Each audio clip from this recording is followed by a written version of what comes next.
House Speaker Nancy Pelosi has been opposed to offshore drilling, but now, well, she says she's willing to bend as long as certain environmental safeguards are put in place. So why are Republicans still angry?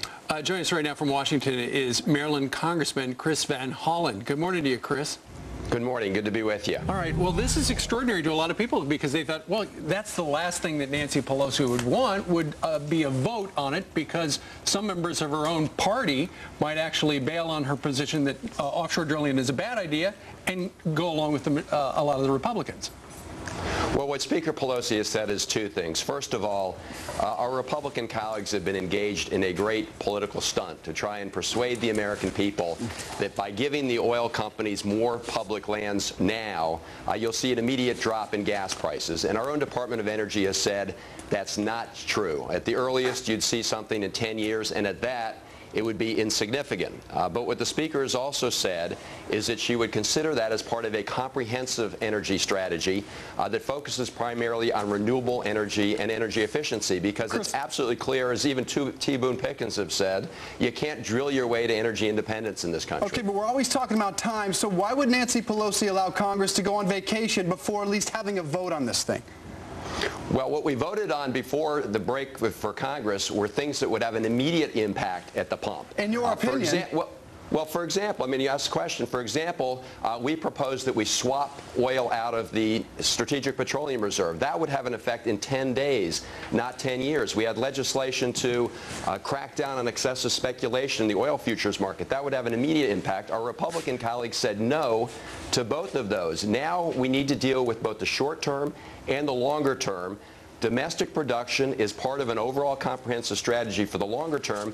We hope to use some of the revenues generated from that process to invest in renewable energy and energy efficiency. That's got to be the long-term solution here. Okay, Eric Cantor is a Virginia congressman. He's joining us from Richmond. We've been having a little technical problems. He's on the phone.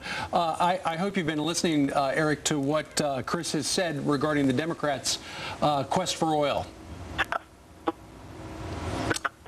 That is not a very good signal. We're going to have to work that out. Hey, Chris, let's go back to you for just a second. Let me ask you about this. Regarding offshore oil drilling, it sounds like the Chinese, in a couple of months, are going to start drilling about 60 miles off of our shores down around Florida. Why is it okay for the Chinese to take our oil and we shouldn't go after that oil?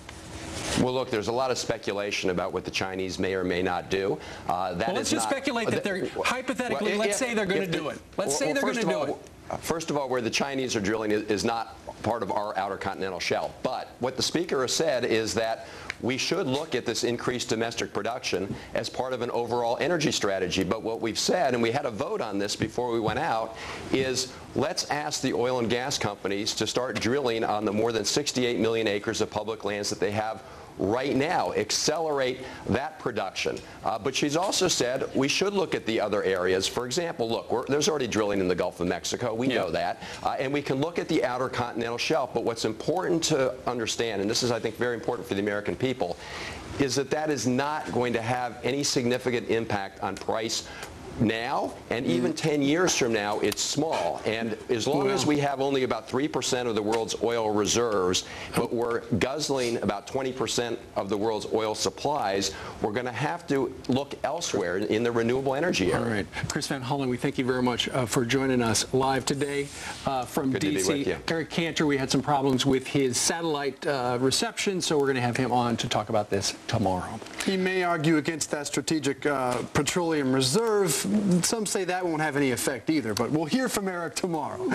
Here's my worry. They take all the oil out of that. Then what will we do if we're in a real emergency? Right. So, good debate.